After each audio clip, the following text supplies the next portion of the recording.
So what's up guys? Today I'm going through the biggest waste of talents in UFC. So let's get right into it. Starting at number one with Zabit. This guy, man, he was literally on a 7 fight UFC win streak, I think. One, two, three, four, five, six. 6 fight UFC win streak. He's a 6'1" featherweight, as you can see right here. Like that's that's crazy.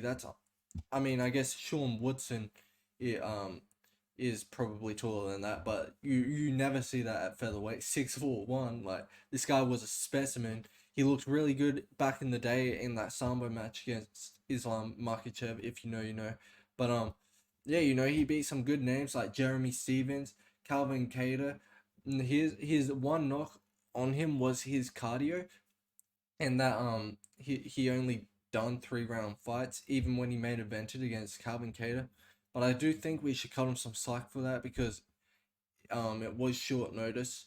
But yeah, Zabit had a really bright career ahead of him. It's a bit of a shame that he retired so early because yeah, I really thought he was gonna be like the next UFC champion. Like imagine him versus Max Holloway. That would have been literally unfathomable a fucking kickboxing match. That would have been amazing, incredible. But sadly, he retired early, so we couldn't see a lot of interest. Him versus Volk, like that's interesting, bro. Him versus Ilya Topuria is interesting. If he returned to the featherweight division today, he would light shit up.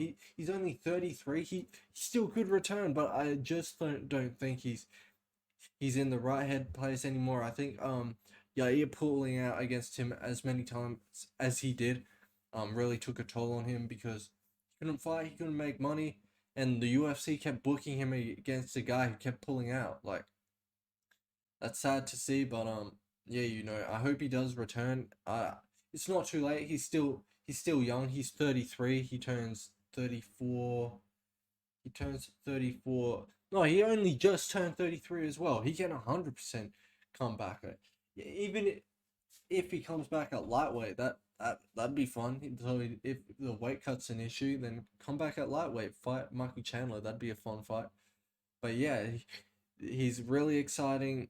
I just hope he comes back one day. But yeah, the next guy I have as the biggest waste of talent in UFC is Gregor Gillespie. We haven't seen this guy since the apocalypse. Like this guy is gone. He an NCAA Division 1 national champion. I'm pretty sure he beat Michael Chandler at NCAA, if I remember correctly. But yeah, this guy literally waited out for Tony Ferguson. He's now 37 years old, still waiting for him. Like, bro, he ducked Armin and it ruined his career because now it's too late to come back. He was on a 1, 2, 3, 4, 5, 6 fight win streak. He had that thing with Kevin Lee, but then he got right back on the horse and he beat CDF, who's a really good fighter. He did it impressively as well after gassing out the way he did and then coming back. Like that was incredible. But it's now been 2 years of him. Wait, 2021, 3 years. Yeah, he's gone. He's never coming back. He's 37 years old. He should be retired. I guess Armin really took a toll on him, bro, because Armin was calling him out non-stop. He really wanted to fight Gregor, and I thought Gregor would actually have the skill set to beat Armin. Like, he has the wrestling, he has the cardio, he has the heart. I mean, the Armin isn't a striker, so yeah, the striking would have been a bit messy on both ends. But that would have been a good fight. But sadly, Gregor didn't want the smoke. So he decided to retire early, and yeah, I a match with him and Islam, that would be so interesting. Him, Islam, him, Gamrot would be fun as well. Him versus Gamrot would be amazing.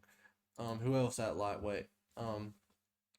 Wait, let me actually open up the lightweight rankings. So these are the lightweight rankings right here. Like, there's a lot of fun fights for him. Him versus Justin Gaethje would have been an interesting one because they're both like NCAA wrestlers. Him versus Armin, as I said, him versus Gamrot. Him versus Michael Chandler, the rematch from high school wrestling days. That would have been incredible. I'm pretty sure he was calling out Michael Chandler in MMA, but yeah, Chandler was too high up for him, so he didn't really respond. Him versus Benil Dariush, kind of interesting. Him versus Fiziev. Him versus Jalen Turner, him versus RDA would be kind of fun. Him versus BSD. BSD is an amazing grappler. That would be a fun ass fight. Him versus Moicano, we missed out on a lot of good fights with him, but hey, if he had to retire, that's him. But yeah, let's go on to the next guy, Chris Maltino. You already know this guy had a. I'm just kidding. Victoria Lee, bro. Like, she committed suicide last year, I believe. 2022. Yeah, but she was only 18 years old and she was 3-0 at 1FC. Yeah, 3-0. She had she has a whole lineage of champions in her family, like her brother Christian Lee, her sisters Angela Lee. They're both 1FC champions.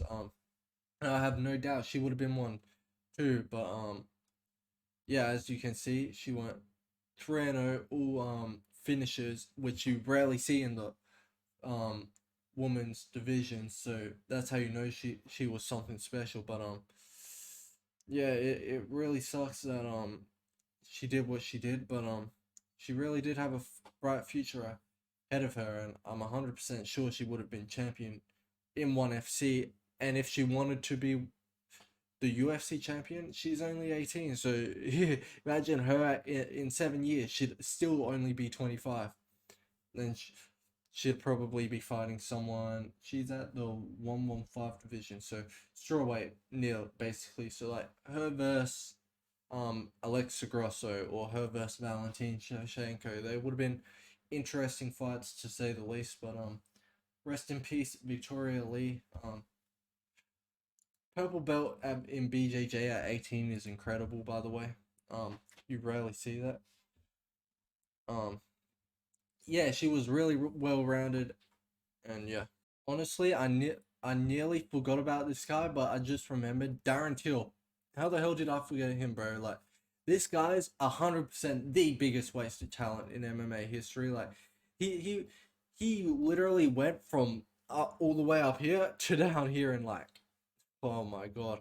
But let's look at his run. So he went 1-0, then he had the draw, then he went on a 4 fight win streak. Three Well, he went on a 2 fight win streak, and by now he's like a hot rising UK prospect. And you know how UK are with their prospects, like Paddy Pimblett, that heavyweight right now, who just fought at the last card against Usman's brother. Forgot his name. But yeah, like UK hypes up all their prospects that are coming up, and then after he got 3 wins in the UFC, he went right on to main eventing a UFC fight night against Donald Cerrone. He wins that by TKO, and then moves up to Stephen Thompson. As you can see, there's a bit of a pattern here, like favorable matchups for Till, and he should have lost this one versus Thompson, but they gave it to him. So he's now 5-0 in the UFC with one draw, really hyped up, and he takes on Tyron Woodley, and this is where everything goes downhill. He gets absolutely slaughtered in that match. You can tell he wasn't ready for the top dogs yet. That's what happens when you get gifted everything, um, and you don't actually earn it. And then after that, he took a 6 month layoff, and then went right back to Jorge Masvidal, um, in the main event of Fight Night. If I believe Jorge Masvidal had a long layoff here too, so it was like two big names returning against each other. He got KO'd viciously in that. So, and then after that he wins the most boring fight ever against Kelvin Gastelum, which that could have went either way. Then this Robert Whitaker, out of all the fights here, was probably his best performance, even though he lost. He took Robert Whitaker to the seventh layer of hell, and yeah, you know, he still lost, but people actually gave him credit for that. And this Derek Brunson fight is where we're like, yeah, that's not Till. This guy's looking fat. This guy's out of it, bro. And then that Dricus fight, I mean, this guy has the worst takedown defense ever, or his knees are fucked or something. Like, that was just pathetic, bro. Like, oh, this guy had such a bright future, but all the all the shit he did outside the cage, yeah, really messed up his career. So Darren Till, um, he's still saying he's gonna be a UFC champion. I mean, 31, cut from the UFC. I doubt he's working behind the scenes. From what I've seen, he's still like a fat guy. Like, yeah, he's never gonna be the same hungry guy he was in this picture right over here. The money got to his head, the fame got to his head, and now he's gonna retire for the rest of his life, and hopefully he lives a good one. But yeah, that's all the waste of talents I can think of. If you have any in mind, let me know in the comments below. And yeah, sit at the top.